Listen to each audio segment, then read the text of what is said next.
My fiancé of 3 years had been giving me the cold shoulder. At a high society banquet, he publicly proposed to his first love. Later, I posted an announcement online, brimming with sweetness, "Getting married soon." That same night, he called me, "Wallace, I never said I was marrying you." I chuckled lightly and replied, "I never said the groom was you." Shortly after, a set of photos went viral, shocking the city. The man who held immense power in this town had his arms open, letting me fall into his embrace. He even lowered his head willingly, allowing me to kiss him. As I finished putting on my dress and stood up, the makeup artist couldn't help but gasp, "Miss Wallace, you look stunning in that gown." I softly thanked her. As I stepped out, I noticed a commotion downstairs. Through the grand golden revolving doors came my fiancé of 3 years, Cyril, arm in arm with a young and beautiful woman. Even more ridiculous was that her dress was identical to mine. Tonight was an unprecedented grand event in decades. The guests, all standing at the apex of society, were sharp-eyed and discerning. It took only a glance for them to notice that my dress was merely a cheap imitation. In my 21 years, this was the first time I had dressed up so elegantly, only to play the role of a lavishly dressed clown. "Cyril, who is this lady beside you?" someone asked. Cyril clasped the woman's hand and replied, "This is my girlfriend, Stacy. After tonight, she'll be my fiancée." "And Miss Wallace?" the person pressed. Cyril turned to me coldly and said, "Our engagement has been annulled. For the past 3 years, my family has already been more than generous to yours." He wasn't wrong. Without the billion-dollar betrothal gift at the time of our engagement, my family's company would have gone bankrupt long ago. Could my parents, siblings, and I still enjoy our current luxurious lives? Cyril knelt on one knee, pulled out a diamond ring, and proposed to Stacy. She burst into tears and threw herself into his arms. He gently wiped her tears, comforting and kissing her. I watched as Stacy was surrounded by socialites who eagerly fawned over her. After tonight, she would no longer be an obscure actress or a mistress scorned by society. And I, Wallace, would likely lose my place in this city and even in my family. "Could you move aside?" A voice came from behind me. I turned around to see two socialite girls holding dessert plates, looking at me impatiently. I stepped aside. Her dress looked so cheap. Yeah, who knows what kind of material was used? Might even cause an allergic reaction. And she still has the nerve to stand here? How embarrassing. Expressionless, I walked toward a corner seating area, pretending not to hear their malicious remarks. My phone buzzed, and I answered. My mother's angry voice came through, "Wallace, if the engagement is off, we have to return $5 million. You're such a failure for not holding on to a man's heart for 3 years. Find a way to pay it yourself. Don't expect me to help." I stared at the disconnected call, my chest tightening painfully. The dazzling lights and glamorous outfits around me felt worlds away. All I wanted was to escape. I heard Mr. Egbert returned yesterday and will attend tonight's banquet. That's unlikely. Mr. Egbert rarely shows up at events like this. Pressing my aching chest, I opened my bag to look for medicine. The sound of my rummaging startled the two who had been speaking. Their conversation stopped, and their footsteps gradually receded. The pain in my chest turned into spasms, and the corset of my gown felt suffocating. I fumbled with the hidden clasps, trying to breathe. But my newly done nails, beautiful yet useless, made it impossible to undo the clasps. Gasping for air, my hair disheveled, I collapsed onto the deck. My lips had turned a sickly gray white. Nearby, the banquet was in full swing. My ex-fiancé and his beloved were likely dancing sweetly. While I might silently die here on this quiet deck. "Sir, are you going in now?" Egbert didn't respond, taking the cigarette case handed to him by his assistant. He lit a cigarette after dipping its tip in a fine spice powder. "I'll finish this cigarette first," he said, walking toward the deck railing. The group around him tactfully left, knowing not to disturb him. As he smoked, he noticed a frail figure not far away. He was about to turn away but stopped at the sound of a dull thud on the deck.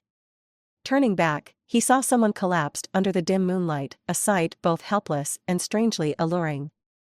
My face was probably ghostly pale by then. Under the faint moonlight, I must have looked twisted and unrecognizable. But seeing the stranger in front of me felt like grabbing onto a lifeline. I clutched his sleeve tightly, using all my remaining strength to pull his hand to my chest. Breathing heavily, my heart rate erratic, I could barely speak. He glanced at me and seemed to understand my condition. Kneeling, he firmly grasped my wrist and asked, calmly, "Where's the zipper on your dress?"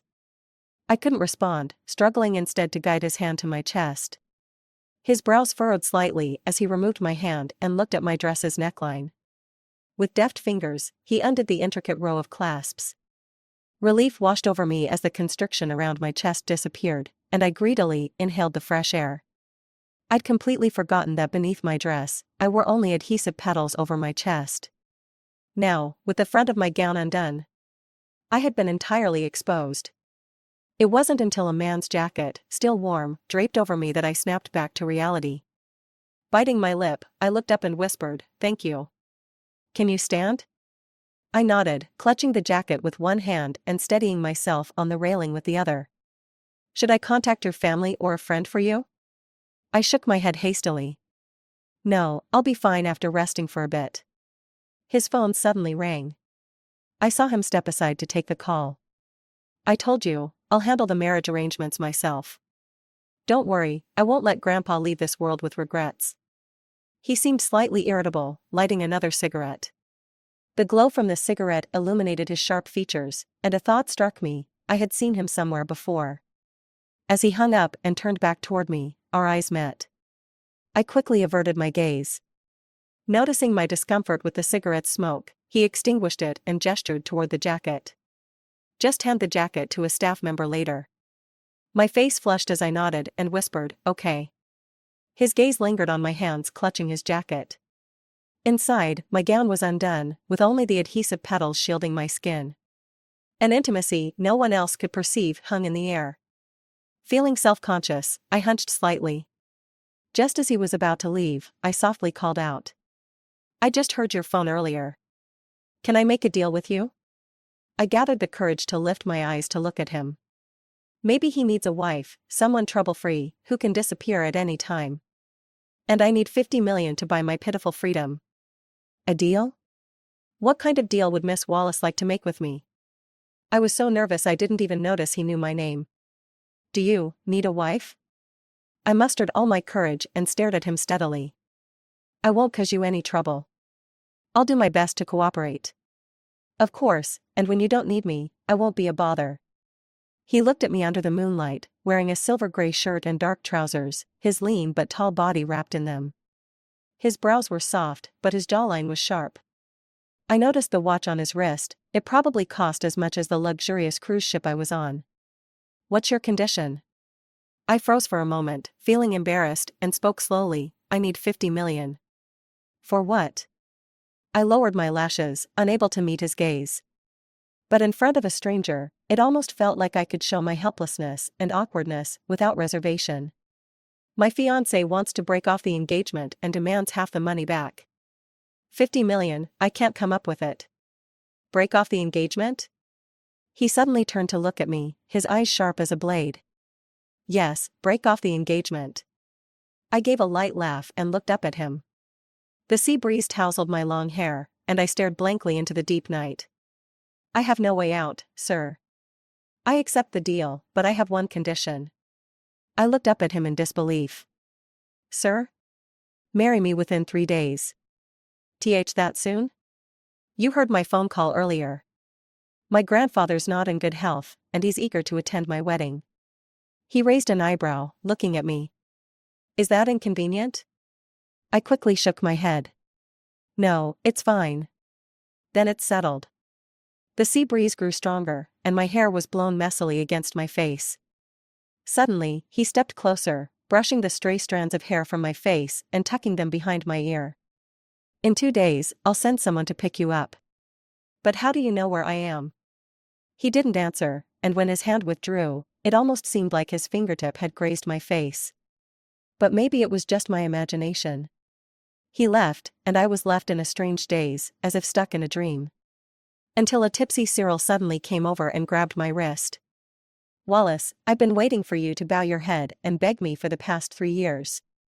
As long as you're willing to soften up like those women, forget 100 million, I'll give you 1 billion. You're drunk, Cyril. I pushed him away with all my strength, but a drunk man was hard to shake off. He stared at me with bloodshot eyes, then looked at my suit. Whose suit are you wearing? It's none of your business, Cyril. None of my business? His handsome face twisted in anger. I'll see who dares touch my woman. He grabbed the suit I was wearing, yanking at it. I tried to hold on, but it was futile. The sea breeze blew fiercely, and under the moonlight, my body was exposed. Wallace. Cyril murmured, dazed. The next second, a shrill female voice rang out. Wallace. You have no shame. Oh my God, how could she seduce someone else's fiancé? Cyril's eyes are all over her. Stacy, look at her tricks. I snapped back to reality, flustered, trying to cover my chest. But Stacy had already rushed at me, crying and raising her hand to slap me. What's going on here? A deep male voice suddenly spoke, calming the scene. Stacy froze, and the next moment, Cyril pulled her aside. I quickly stepped back, raising my arms to cover my chest in panic. Everyone turned to look, and someone gasped. It's Mr. Egbert. I widened my eyes and looked toward the back of the crowd. It was the man who helped me untie my corset on the deck. The man I had boldly asked to be my husband and to give me 50 million. And now, it turned out to be the famous Mr. Egbert. Egbert glanced at me once and then looked away. He turned to his secretary and said something, and she immediately walked over to me, helping me put the suit jacket back on. Miss Wallace, let me take you downstairs to rest. I stiffly nodded and thanked her. As she helped me leave, I couldn't help but glance back. The crowd had quietly dispersed, standing still and respectfully. Mr. Egbert, this is a misunderstanding. Cyril, sobering up, carefully tried to explain. A misunderstanding? Egbert's voice remained calm, showing no signs of anger. I paused, standing at the corner. The secretary didn't hurry me, patiently waiting. Cyril's voice trembled. Stacy is my girlfriend.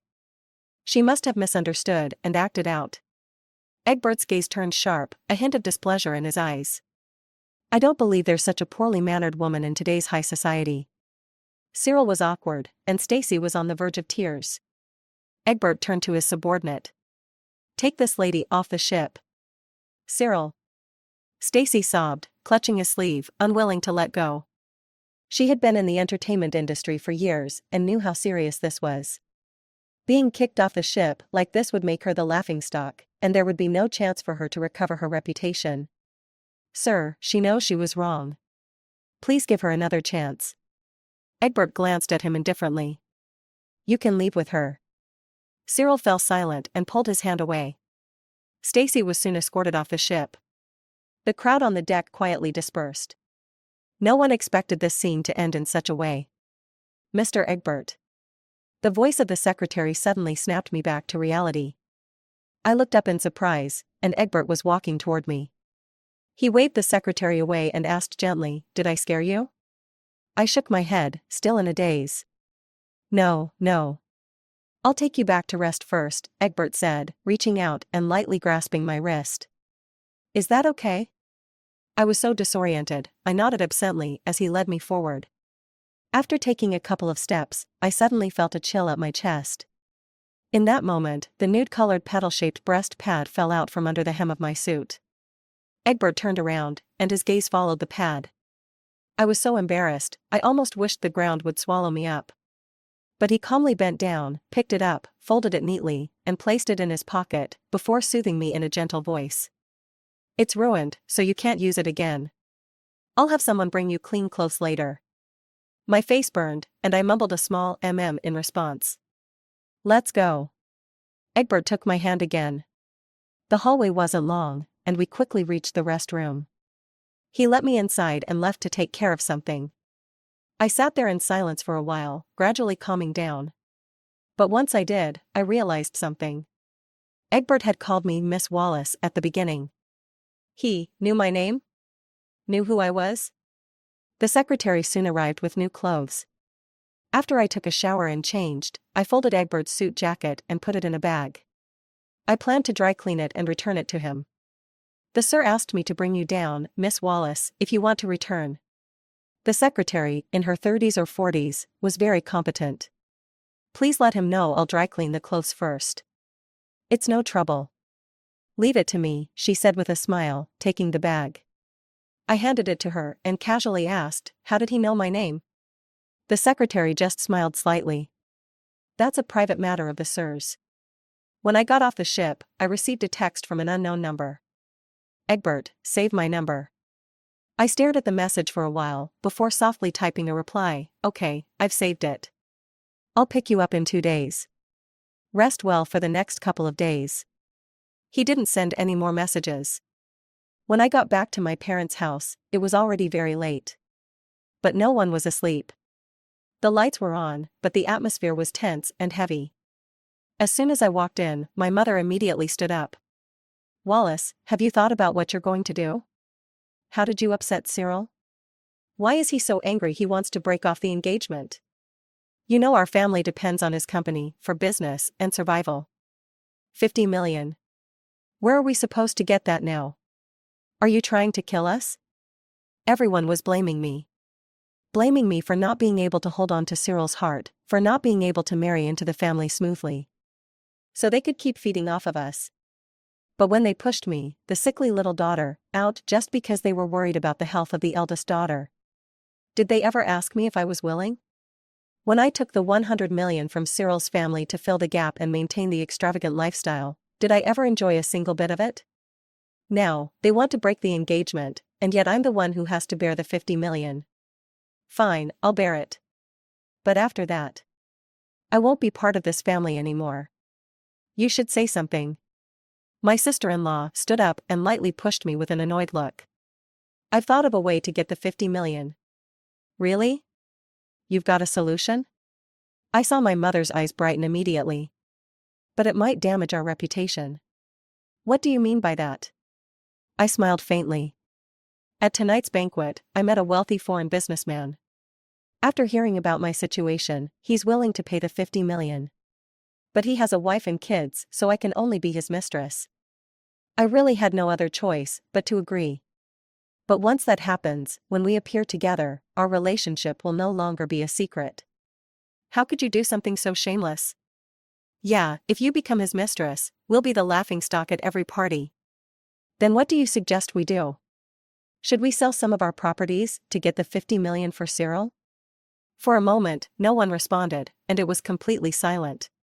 My father, who had been silent up until now, suddenly spoke. The 50 million must be paid. We can't lose face as a family. I purposely sneered. Then why don't you just disown me as your daughter? My sister-in-law, holding her pregnant belly, muttered under her breath, at least you know your place. All right then.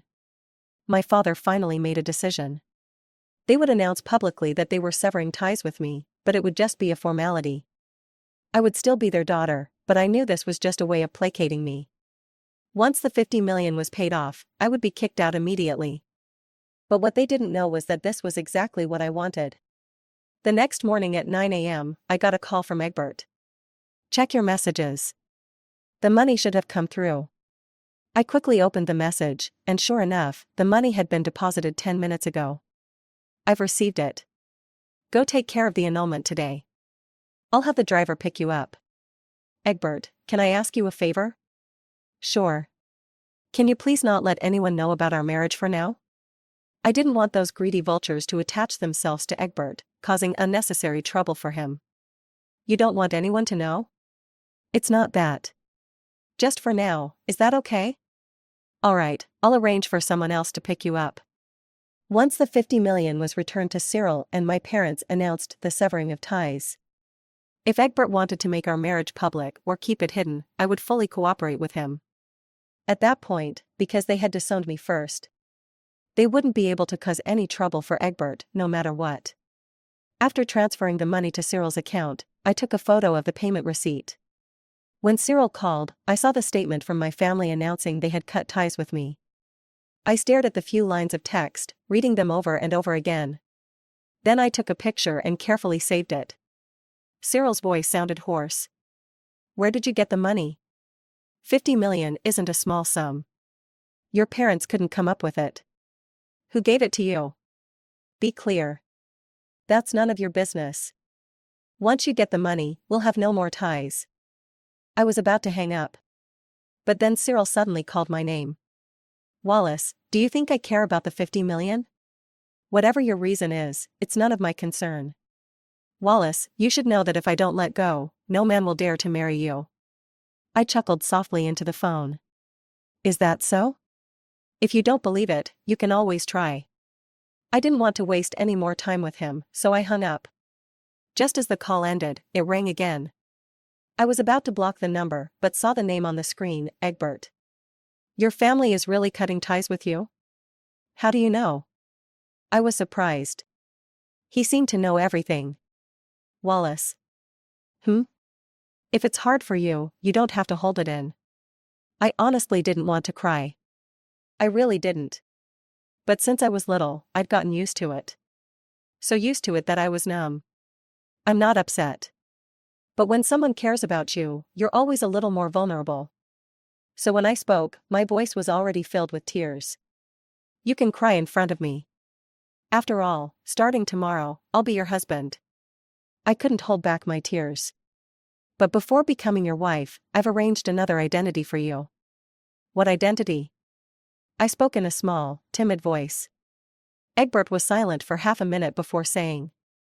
So, my current identity is a 60-year-old rich foreign businessman, and you're my mistress? Are you mad? He seemed to let out a small sigh on the other end of the line.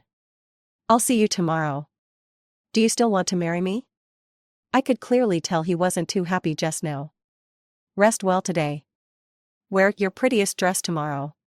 Egbert must have made arrangements ahead of time. So the whole marriage registration process went smoothly and quickly. After we got the marriage certificate, Egbert took me to the hospital. He kept holding my hand, and we looked very affectionate. His grandfather was seriously ill and could barely smile at me, but seemed pleased. I felt a bit uncomfortable inside. Having to deceive an elderly man who was about to die.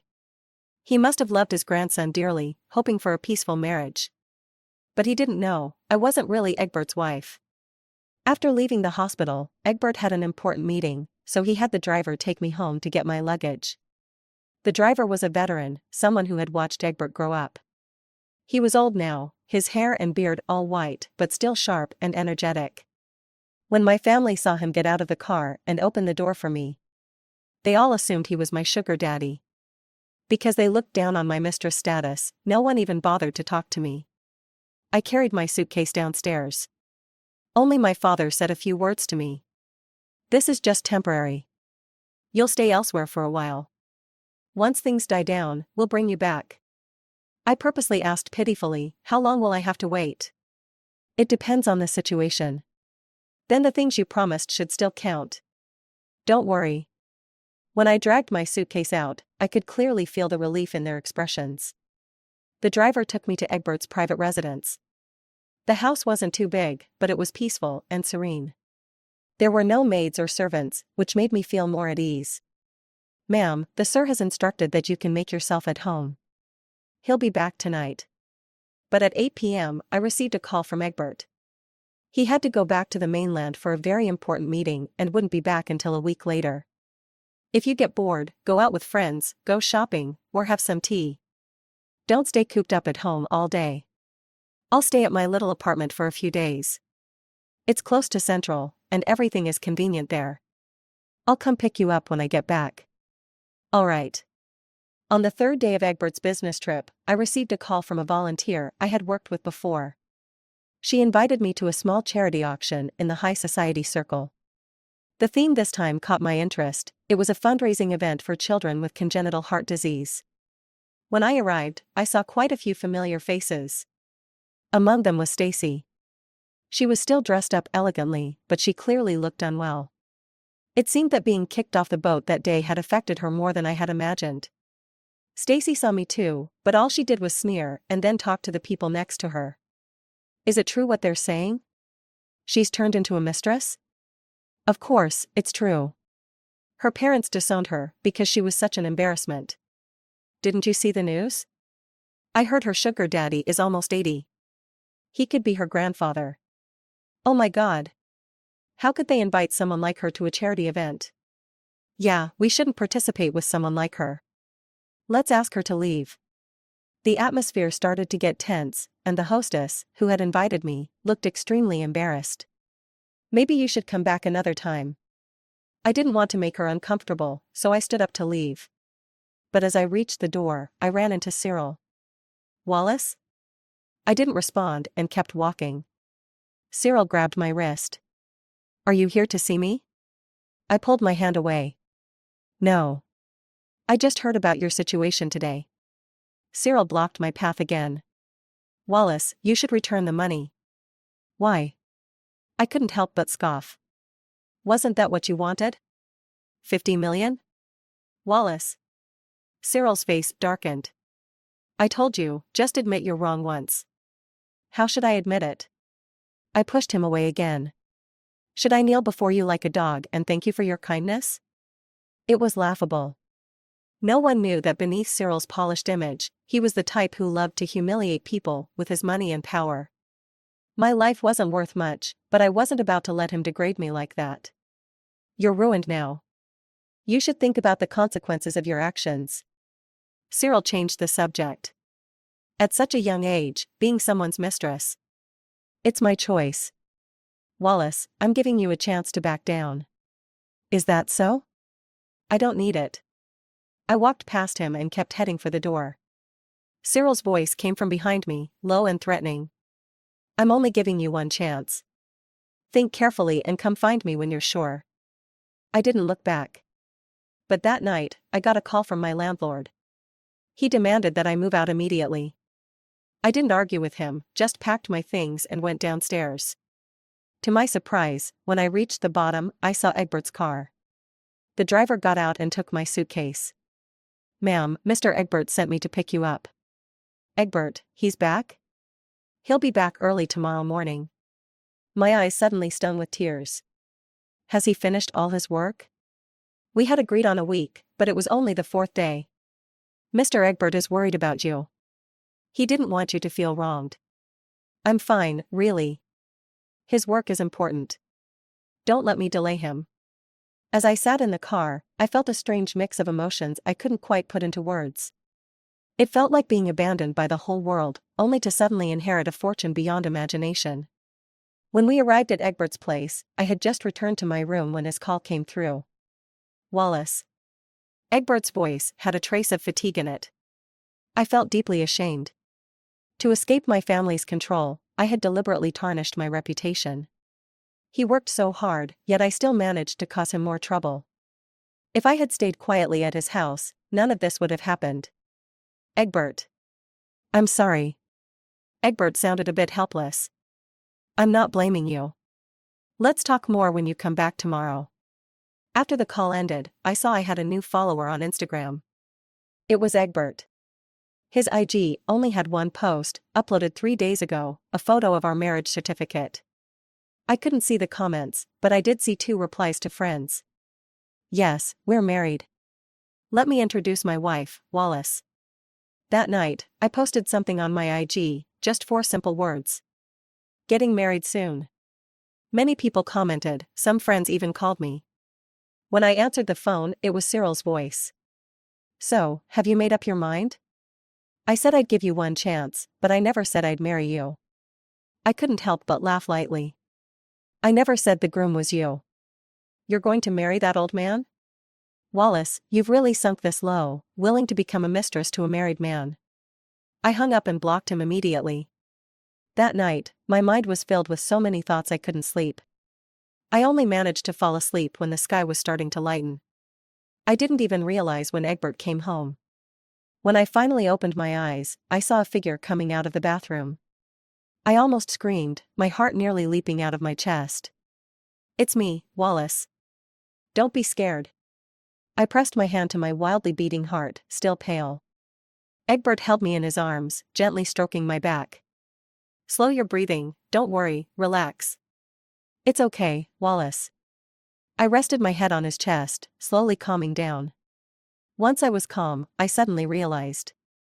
I was only wearing a silk nightgown, and Egbert had just finished showering, with his upper body bare and just wearing sleep pants. I'm fine now. I muttered, my face turning bright red, and gently pulled away from his embrace. Sorry if I scared you. Egbert fixed my messy hair. Why did you sleep so long? I had a bit of insomnia last night. I felt uneasy. My sleepwear was so thin, and I didn't wear a bra when I slept. Earlier, I had been tightly held in his arms, with only the flimsy fabric between us. My face felt like it was burning. I grabbed the blanket, trying to cover myself, but it felt like I was drawing even more attention. Just when I didn't know what to do, Egbert gently helped me lie back down. Sleep a little longer, it's almost noon anyway. How about we just have lunch? He naturally tucked the blanket around me. I'll go to the study, I'll come get you when it's time. As I watched him leave, I sighed in relief, letting out a quiet breath. The daytime was fine, as he mostly spent his time working in the study. But at 9 p.m., when he came back to the master bedroom, he showed no intention of leaving. Honestly, I had thought about fulfilling my marital duties after the wedding. After all, I had promised him that I would cooperate with all his needs. I watched Egbert come out of the bathroom. After hesitating for a long while, I gently asked, "Are you sleeping here tonight?" Egbert glanced at me without saying a word. I felt confused, wondering if perhaps Egbert just needed a wife in name only. Maybe I was overthinking things. I grabbed a pillow and got out of bed, tentatively speaking, "Should I sleep in the guest room then?" He still didn't answer. I turned and started walking towards the door, holding the pillow, but after a few steps, I was suddenly embraced from behind. "Didn't you say you would cooperate fully with my needs?" Egbert. My back was pressed against his firm chest.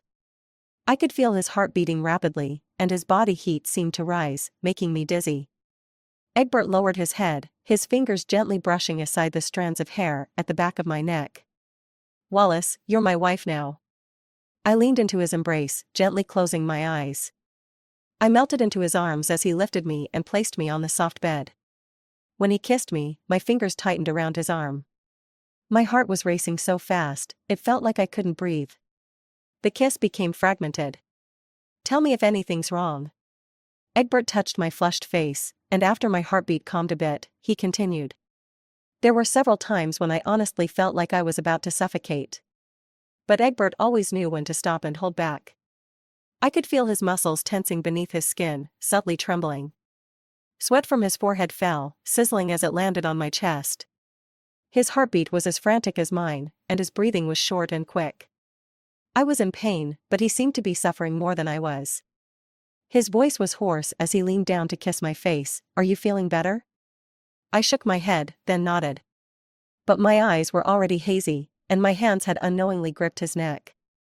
It was like I was resisting, yet at the same time, it felt like I was giving in. Desire flickered in his eyes.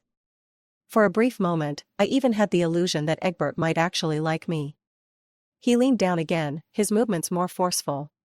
At the very end, I lost consciousness for about 2 seconds. But it didn't hurt like it had when I was ill. Instead, I felt as if I were floating on a cloud, surrounded by soft, gentle clouds. Until Egbert woke me up. "Wan, is anything wrong?"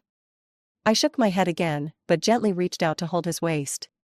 A woman, when it comes to her first man, seems to have an inherent sense of dependence. Egbert wrapped me in his arms. "Rest for a bit, then we'll take a shower," he said, his fingers resting over my chest. "Is your heart okay?" "Fine." I thought about the pauses in between. Unable to help myself, I asked softly, "Egbert, are you feeling okay?" He cupped my face and kissed me, his voice low. "If you keep asking, you'll really make me uncomfortable." "No more." "Okay, no more." He didn't let go of me though. "I just want to kiss you." I stopped speaking and obediently let him kiss me. In my muddled thoughts, I couldn't help but wonder. When he called me Wan, it felt so affectionate. But a man like him, serious and self-disciplined, would probably only ever say that in bed. I never got the chance to verify my suspicion. Because the next morning, Egbert was out the door early again. I knew he was extremely busy, given his position, there were countless matters to take care of. So I stayed at home, trying not to add to his troubles. Although I didn't leave the house, the days were quiet and peaceful. It was the first time I felt the beauty of time slowing down at the age of 21. I didn't have to worry about being sold off like a commodity by my family. I didn't have to be sad because of my parents' biases. I didn't have to think about anything, just doing things that made me happy. I even picked up the piano again after years of neglect. Bought an online painting course and started learning oil painting. A week passed in this peaceful, stay-at-home routine. One afternoon, Egbert suddenly called and said there was a banquet that evening that I should attend. He had already prepared the dress and jewelry, and a team of stylists would be coming to the house soon. "Are you going tonight? I'll come find you after I finish." "What's the banquet for? Is it a must attend?" "It's a charity fundraising dinner for children with congenital heart disease." "I thought you'd want to go." I was touched.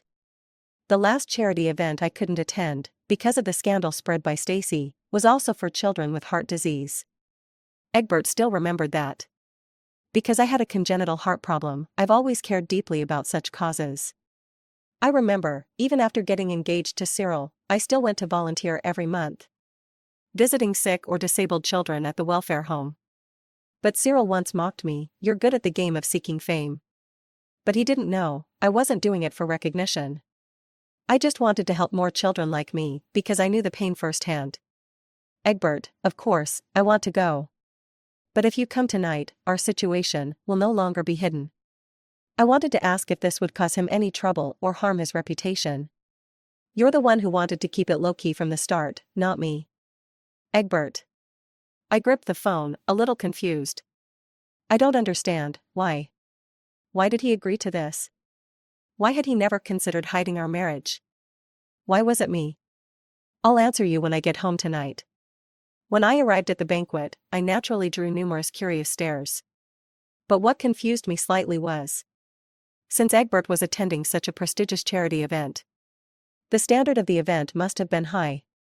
Cyril could attend, but no one from my family would be there. Yet, there was Cyril, and there was my family. When I walked in, they were gathered around Cyril, chatting warmly.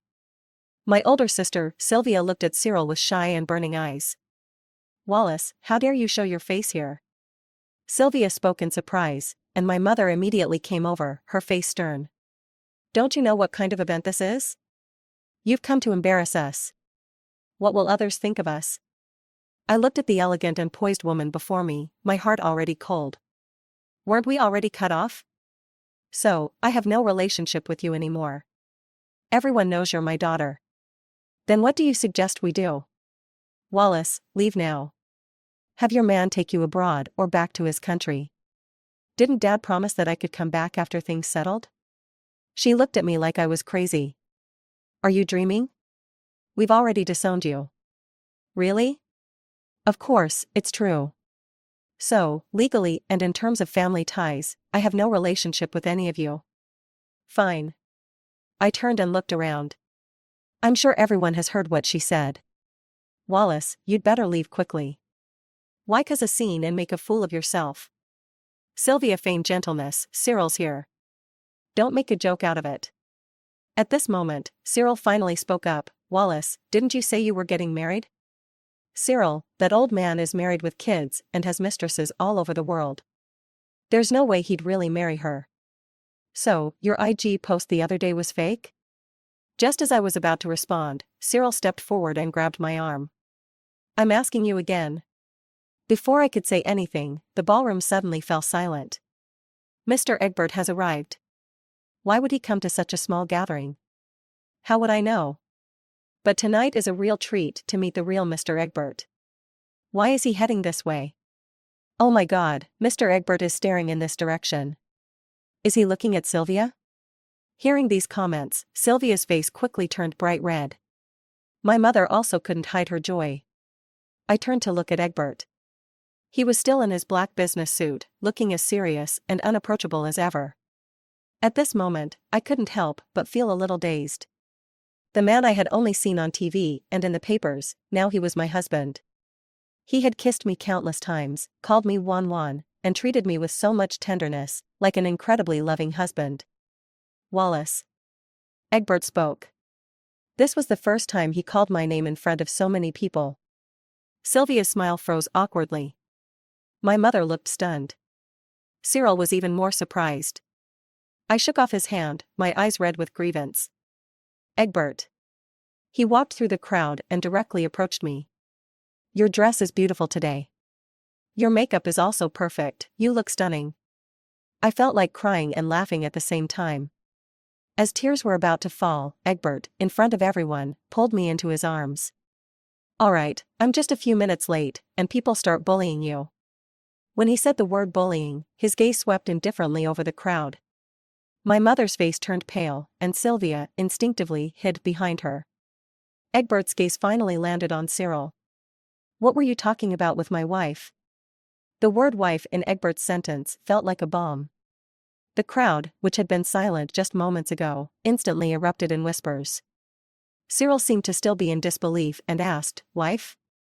Yes, Wallace is my wife, Egbert's wife. As soon as Egbert finished speaking, my mother seemed to snap out of her trance. She quickly walked up to me and affectionately grabbed my arm. Why didn't you tell me about this great news? I pushed her hand away. I'm no longer your daughter. She froze for a moment before hastily saying, There's no grudge between a mother and daughter, we just misunderstood. We can clear this up.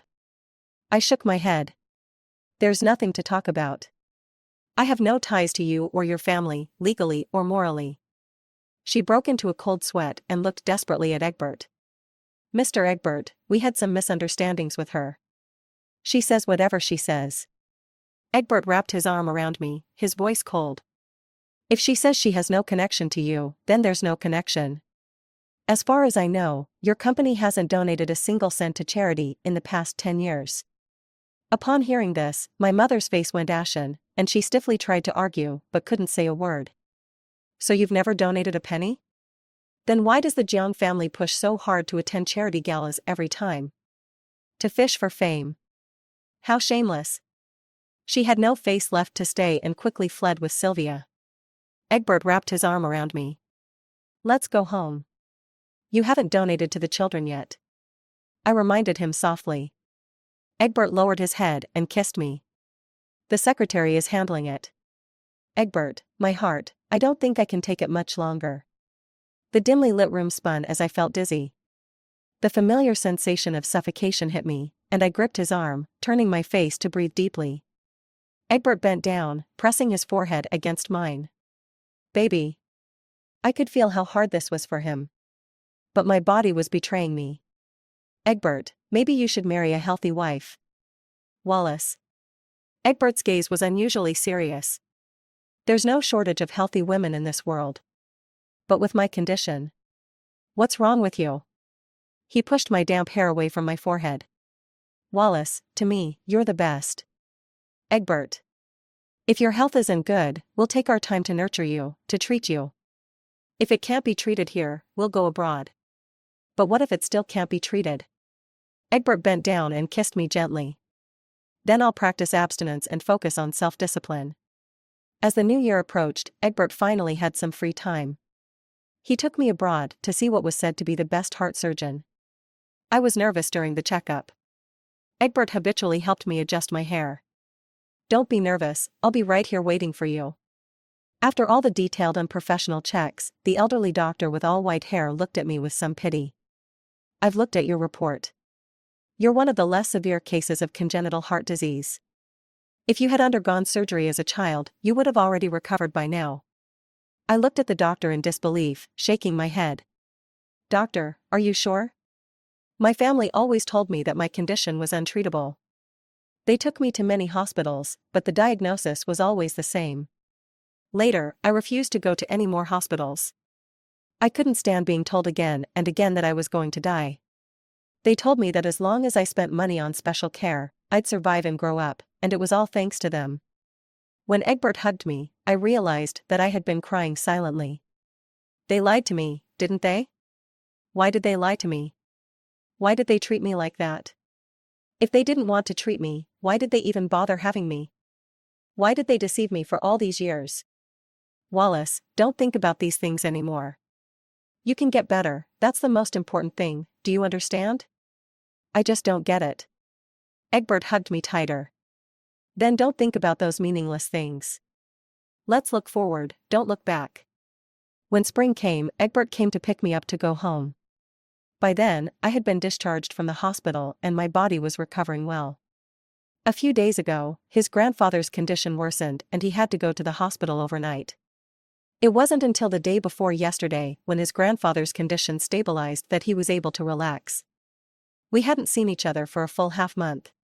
Egbert got out of the car but didn't come toward me. We had made a promise earlier. When we met again, I would run to him. Like every healthy girl. He opened his arms. I lifted my skirt and ran down the stairs, through the lush green garden, light as a feather, running in the spring breeze. For the first time in 21 years, I ran like this. Even the slightly chilly spring wind felt warm. I rushed into his arms without a second thought. I tilted my head up to kiss him. But today I was wearing flat shoes, and he was just too tall. I had to stand on my tiptoes. But he lowered his head, meeting me halfway for the kiss. It's been nearly a year since I married Egbert. But that night, it was the first time I saw him let go and indulge himself. He kissed the scar on my chest, the mark left by the surgery, still clear, a little ugly. I didn't want him to see it, so I raised my hand to cover it. But Egbert wouldn't let me. Is it very ugly? As beautiful as that night. So you've been eyeing me from the start? No, even earlier than you think.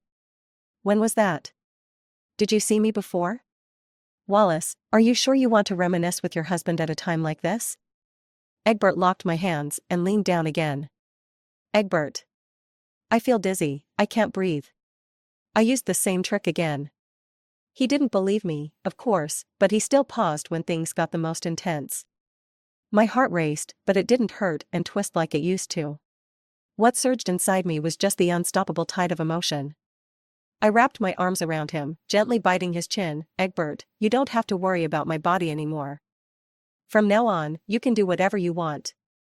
I've seen Egbert serious and composed in meetings. I've seen him lead multinational conferences at the office, speaking several languages fluently and competently. But at home, he has a more easygoing and relaxed side. Even the servants at home sometimes joke around with him. But the moment he stops smiling, everyone around him instantly falls silent, like they're frozen in place. And right now, in his eyes, there was a clear desire, a powerful possessiveness. He allowed himself to give in to passion, and together we fell into the whirlwind of desire. In endless pleasure, he seemed to be even more indulgent, more devoted than I was. Before, I never understood why someone so close to me would treat me this way. But now I understood. All the hardships and grievances of these past years were just to bring me back to Egbert. Egbert, are you? This was the first time I asked, and before I could finish, it was as though Egbert already knew what I was about to ask. His kiss landed on my ear, his warm, wet fingers entangled tightly with mine. I heard his voice, hoarse and deep, stirring. Wallace, I love you. And,